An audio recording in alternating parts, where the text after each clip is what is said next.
Story time with Aunt Ula. Hey, kids!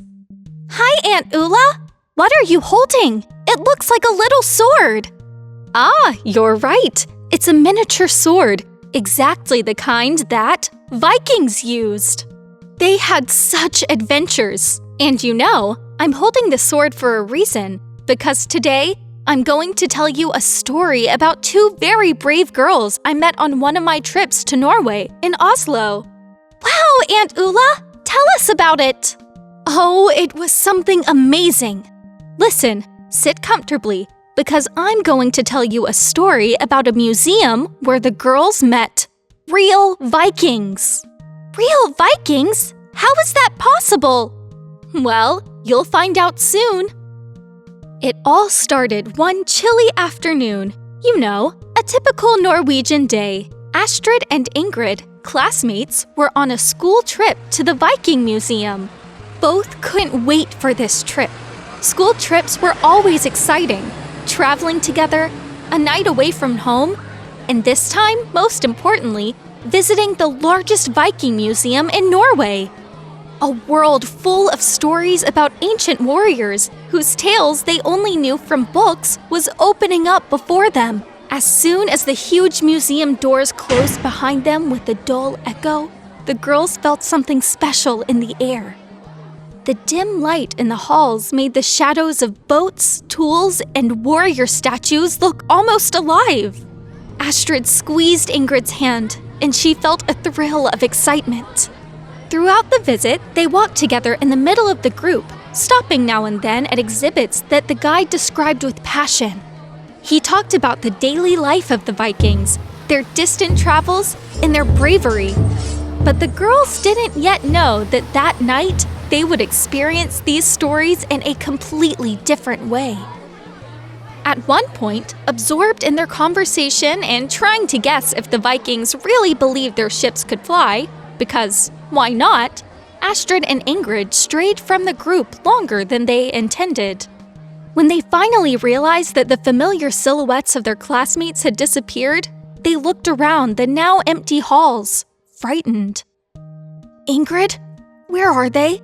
whispered Astrid, feeling growing anxiety. "Maybe they moved to the next hall," replied Ingrid, trying to sound calm. "We'll probably find them soon." They continued through the museum, calling out their classmates' names, but the only response was a hollow silence. Astrid's heart was beating faster and faster. Finally, they reached the large doors through which they had entered earlier. They were locked. They tried to open them, but to no avail. Locked, just like that. They stood in the middle of the deserted museum, while their entire group was already outside, unaware that Astrid and Ingrid had been locked in. There was no sound of voices or laughter around, only the distant echo of footsteps, which sounded strangely too loud, as if someone else was still wandering through the empty halls. Astrid looked at Ingrid with wide eyes. "What now?" Ingrid looked at her friend, trying to stay calm, though her heart was pounding like a hammer. Maybe we should try to find a security guard? There must be someone here, right? She said, but there was a note of uncertainty in her voice. The girls moved deeper into the museum. The darkness grew stronger, and the lights that had previously subtly illuminated the exhibits now seemed dim, casting long, almost living shadows. Astrid and Ingrid's footsteps echoed off the stone walls. As they walked through the next rooms, they felt a gentle draft of cool air. It was strange because all the doors and windows seemed closed. The girls stopped, listening. And then they heard it. A quiet, deep breath, as if someone had just awakened from a deep sleep. "Ingrid, did you hear that?" whispered Astrid, turning slowly. Ingrid just nodded, swallowing hard. She took Astrid's hand and slowly, on tiptoe, they began to back away. But then, from around the corner, a powerful figure emerged. A tall figure in full Viking armor. For a moment, the girls forgot how to breathe. The figure looked at them with a confused expression, as if it didn't quite know where it was. Its eyes gleamed in the dim light. In its hand, it held an axe, the blade of which glinted faintly. Who has summoned the son of Thor? A deep, booming voice echoed in the hall. Astrid squeaked, covering her mouth with her hand, and Ingrid involuntarily took a step back. We don't know any Thor, mumbled Ingrid, trying to find any sensible words. We are people from Bergen. The Viking frowned, as if trying to understand their answer. Bergen? I do not know this tribe. Are they enemies? His hand tightened on the axe handle. Astrid quickly reacted. No! No enemies, absolutely not. Bergen is, well, it's our home. But how is it possible that you are moving? You are a plaster figure, right? The Viking laughed, and his laughter echoed through the hall. Plaster! What is this plaster? I am Olav, son of the sea, warrior and defender of the fjords. And you look strange. He examined them closely, especially their colorful jackets and shoes. What magic has brought you here? Ingrid dared to speak. It's not magic. We were just visiting the museum, and you... She hesitated, because how do you explain to someone that they have been dead for hundreds of years? You look lost. Olav sighed heavily, looking around. This place is strange. This is not my world. I do not feel the sea. I do not see the ships. Where is my crew? The girls exchanged glances. Maybe we can help you get back to your place, suggested Astrid, though she wasn't sure how that would work. Olav looked at them seriously. Help the great Olav, son of the seas? You are strange creatures. But if you wish, then fine, Olav will follow you. But if this is a trap... He raised the axe, which glinted in the light. The girls gulped loudly and shook their heads in unison. No, Lord Son of the Seas. No trap, we promise, they assured, almost simultaneously. With Olav by their side, they moved further through the dark corridors of the museum. Suddenly, Astrid stopped, grabbing Ingrid's sleeve. Ingrid, there's something there. She pointed to the next room where the shadows seemed to be moving. It's probably just the exhibits, whispered Ingrid, though her voice betrayed that she didn't believe her own words. Olav looked at the girls in disbelief. Are you afraid of shadows? Olav fears nothing, he shouted loudly. From the depths of the hall came a low, prolonged groan, followed by the heavy sound of shuffling feet. The girls took a step back, staring at the figure emerging from the darkness. It was another Viking, even more powerful than Olav, with a massive beard and tangled hair that looked as if he had just come from a sea battle. In one hand, he held a large shield, and in the other, a sword that shined with a strange cold light. Olav? Roared the Viking. I feel like I've been asleep for ages. Olav turned towards the newcomer. Sigurd! He called out joyfully, spreading his arms. Gordebra! It seems the gods have thrown you into this strange place as well. Sigurd, looking at the girls, raised his eyebrows. Olav, my friend. And who are these? Children?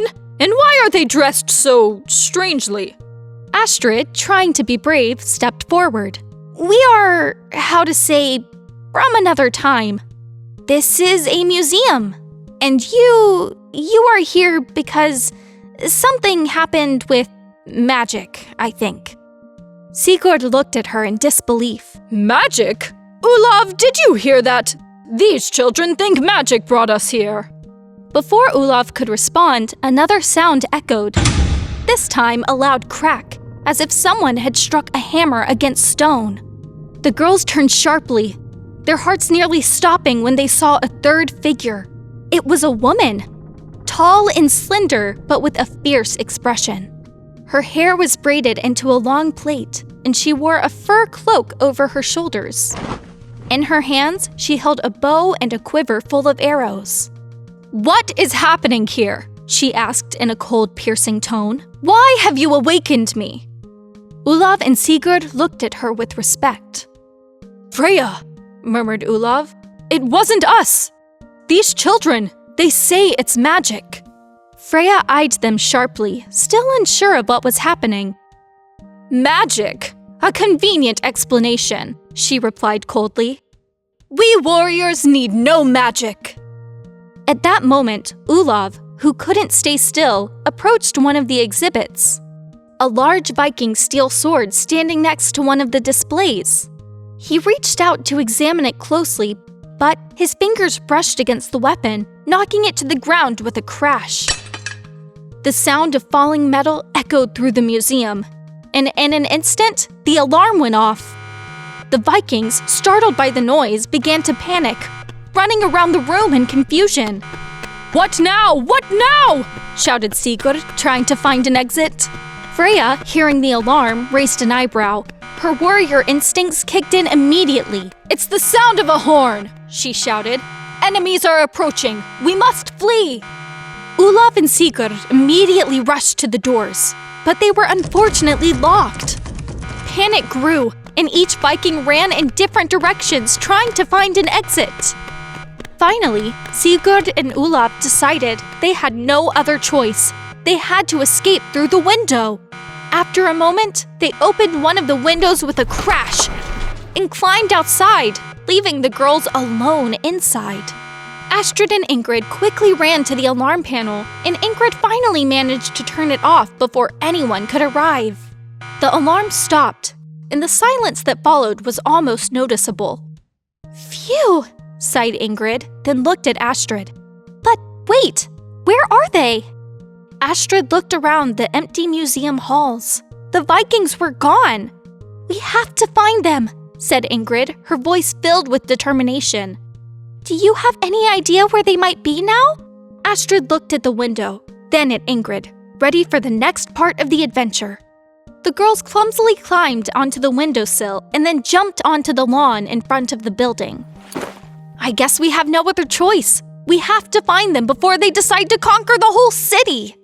"Look, footprints!" exclaimed Ingrid excitedly, pointing to the trampled grass. "You're right! Let's go!"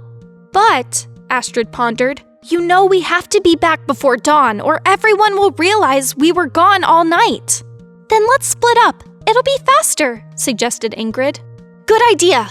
Lycka till, Ingrid." Astrid agreed and followed the tracks toward the city center.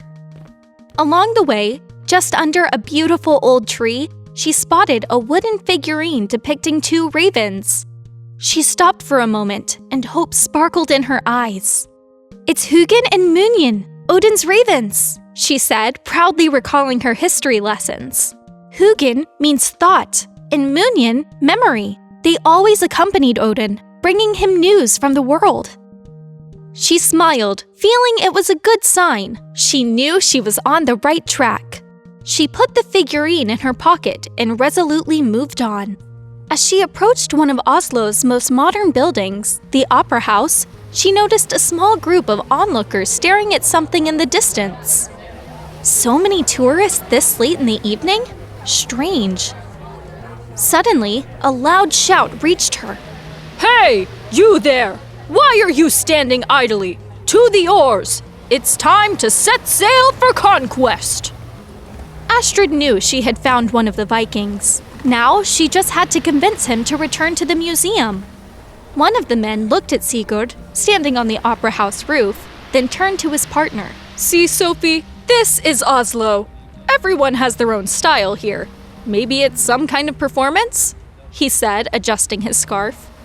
"Performance!" Sigurd shouted, apparently hearing their conversation. "I don't do tricks. I'm leading my crew on a war expedition." Astrid finally climbed onto the roof, panting heavily. "Sigurd, this isn't a ship, it's a building. There's no crew here." Sigurd frowned and pointed at the opera house. And what is that? Sails? Masts? Oh, my Odin, it's a ship. No, really, it's an opera house. People sing here. Sigurd looked at her with clear disbelief. Sing? What battle hymns? Astrid shook her head. No, more like stories about love, sorrow, sometimes joy. Sigurd raised an eyebrow. What kind of ship deals with singing instead of war expeditions?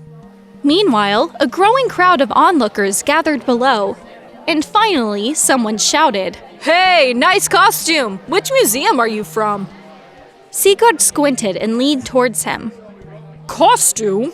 He repeated, drawing his sword. This is a warrior's armor! Ready for battle, not performances! Astrid sighed and tried to change the subject. Maybe, instead of shouting at people, we go down and I'll show you what an opera is. Inside, there are great performances and music. Sigurd pondered. Music, you say? If I don't hear songs of glory and tales of great battle, I'll challenge this entire ship. Astrid grabbed his sleeve. Let's go before someone calls the police. When they descended to the square in front of the opera house, the crowd parted, making way for them. Someone else shouted, Great job, kids! Great scene! Sigurd looked at Astrid. Why do they all think I'm acting out a scene? I'm a Viking, not a juggler. Maybe the sword, replied Astrid, rolling her eyes. Come on, I'll try to explain everything to you. The Viking muttered something under his breath, but let himself be led inside the opera house. Right away, the elegance of the interior and the echo of footsteps caught his attention. If this is a battle theater, at least it looks solid, he admitted, looking around the hall. Astrid smiled to herself. He was finally starting to listen to her, at least for the moment, so she decided to make the most of it. In places like this, Sigurd, people tell stories, but not in battles. In this hall, people come to listen to songs and watch, well, different performances. This isn't a place for warriors, but for artists. Sigurd shook his head, as if not quite believing what he was hearing, but he didn't want to be rude. At that moment, people began setting up stage equipment in the hall. Sigurd watched them as if he were seeing some secret rituals. And this? This is it? Where are the swords, shields, and armor? Astrid looked at him, trying to stay calm. Sigurd, this isn't your battlefield. We won't spend the whole night here. Maybe it's not as bad as I thought. But tell me one thing, Astrid. Can you throw challenges here? Astrid burst out laughing. No, Sigurd. We don't throw challenges on stage. Here, we sing. But enough about the opera. We need to get back to the museum as soon as possible. But I want to hear those non-battle songs. Astrid looked at his neck and suddenly had an idea. The figurine she found must belong to the Viking. Sigurd, she began, pointing to his neck, you've lost your amulet. Sigurd touched his neck and looked horrified. My amulet! I lost it on the way to this ship! If I manage to get your amulet back, will you return to the museum with me? She asked. I'll go wherever you want. Just find my amulet! The desperate Viking shouted. I hold you to your word. And now, look! Here it is! She exclaimed, pulling the wooden amulet from her pocket. Sigurd approached her, looking at the figurine. How did it end up in your pocket? Oh my Odin, this magic is no joke. Astrid smiled to herself. Let's go back. Meanwhile, Ingrid, the girl glancing at her watch, felt a slight unease. There were only a few hours left until dawn, and she still couldn't find Olav. She knew that if she couldn't find him, she would have to explain herself to the teachers, which could be very uncomfortable. Finally, she decided to look for him in Vigeland Park, a vast place full of stone sculptures that always seemed full of mysteries to her. Olav, son of the seas, she called out loudly, hoping the Viking might hear her. Where are you? Vigeland Park was one of the most recognizable places in Oslo. There were hundreds of stone figures depicting people in various poses and moments of life. Some were calm and quiet, as if frozen in time, while others expressed emotions as if they had a story to tell. Ingrid approached one of the larger sculptures, a gigantic stone man who seemed to be holding a shield?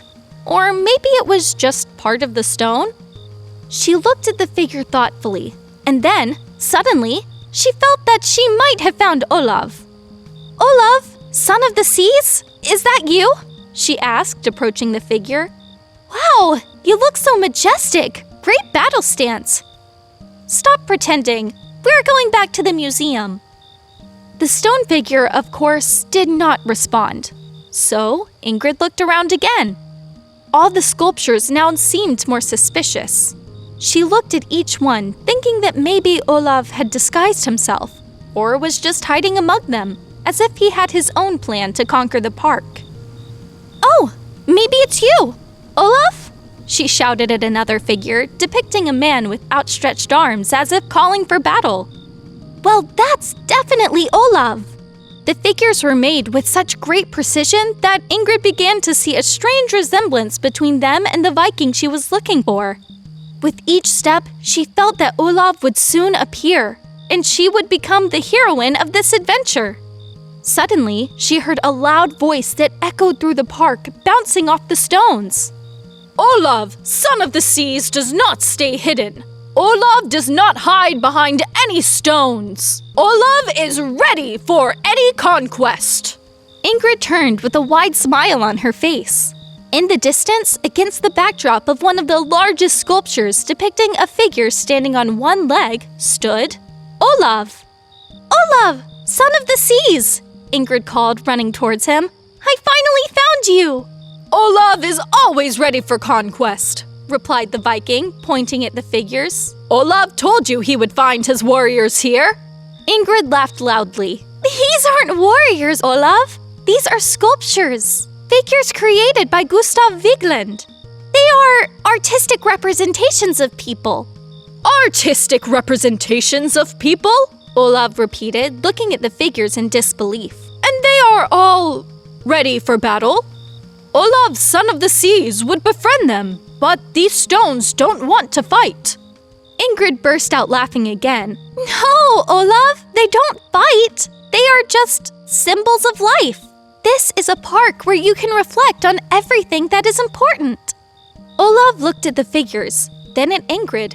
He shook his head thoughtfully. "All right, Ingrid, but Olav tells you one thing. If these stone warriors don't want to go to battle with Olav, the Viking will find a way to convince them." "All right, Olav," she replied, touched. "But now we really need to get back to the museum before everyone notices we're gone." Olav nodded. Then, just in case, raised his hand as if ready to make a battle cry. Ingrid looked at him with a smile. "Maybe this time without conquest? Let's just go back," she said, leading him towards the park exit. They stopped for a moment, and Olav looked at the figures once more. "Olav, son of the seas, will not forget these stone warriors. Hadde, friends," he muttered proudly before they headed towards the museum. Both girls, along with their companions, met again in front of the museum building. The most important thing now was to find Freya, who apparently had an incredible talent for disappearing. "We won't be able to find her until we check all the nooks and crannies," said Ingrid. "We need to be smarter. Where could a Viking go?" "I know! Freya is an extremely brave and respected warrior. She must have aimed to conquer some fortress." "You're right! I didn't think of that. Freya must be near Akershus fortress." Astrid looked at her with determination. "We found Olav and Sigurd. Now it's time for Freya." "We need to hurry. There are only 2 hours left until dawn," she said excitedly. "Warriors, you must wait for us in the museum. Don't leave, and we'll be back soon." Olav and Sigurd nodded, acknowledging the girl's command. When the friends reached Akershus fortress, they saw Freya standing right by the walls, looking up with eyes full of admiration, as if already convinced that she was standing before the oldest fortress that must be conquered by warriors as great as the Vikings. "Freya!"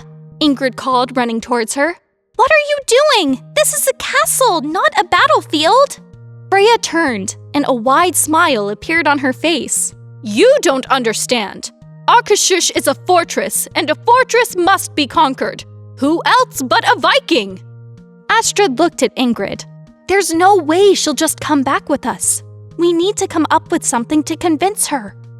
At that moment, Ingrid noticed that Freya was staring fascinated at the large wooden doors leading inside the castle. Suddenly, she had an idea. "Freya, did you notice these doors are closed? True warriors always found a way to overcome obstacles." Freya looked at the doors, frowned, then turned to them triumphantly. "That's just a minor obstacle. If I had my axe, they would already be open." "But it's not about strength," added Astrid. "The best warriors were clever. Maybe we should try to find the key together? It should be in the museum where they keep all the ancient artifacts. And whoever finds the key first will be the true conqueror of the castle." Freya looked thoughtful for a moment. Then her eyes lit up. "So, a competition? I'm the best at finding treasures. All right, let's go to the museum. But I warn you, I will win." Astrid and Ingrid exchanged knowing smiles, knowing their plan had worked. They set off together towards the museum, with Freya marching ahead, convinced she was proving her Viking glory. "Do you think she'll realize the key to the castle doesn't actually exist?" Astrid whispered to Ingrid. "Maybe," replied Ingrid with a smile. "But the most important thing is she's coming back with us." Ingrid and Astrid brought Freya back to the museum with relief, where Olav and Sigurd were already waiting for them, fascinated by the swords and shields displayed in the cases. The three warriors gathered together, clearly pleased to be on a team again. However, the girls knew their task was not yet finished. "We need to make sure everything returns to normal," said Ingrid, looking at Astrid. "We can't leave them here." "But how do we do that?" asked Astrid, looking around the room full of historical exhibits. "We have no idea why they woke up in the first place." It was then that Ingrid noticed something they had missed before. A narrow door with the sign, "Archive." Without thinking twice, they opened it and entered a small, cozy room filled with ancient maps, books, and documents. In the center lay an unfolded parchment with a drawing of a full moon and rows of planets aligned in a line. Astrid pointed to the text written under the drawing. "Read aloud!" Ingrid began. "When the planets align and the full moon lights up the sky, ancient warriors will return to remind the people of the new generation of their existence. Only those who understand their history and tell it to the world can restore harmony." "That's why they woke up!" exclaimed Astrid. "They are here to remind us of the past." "But what now? We have to tell their story?" Ingrid looked at Freya, Olav, and Sigurd. "Maybe it's about gathering their stories? Everything we've experienced. If we write it down here on the parchment, it might work." The three warriors looked at each other with pride. Sigurd began to tell about his sea voyages. Freya shared stories of battles and victories. Olaf spoke of the faith and honor of the Vikings. Ingrid and Astrid listened carefully, writing down every word on the back of the parchment.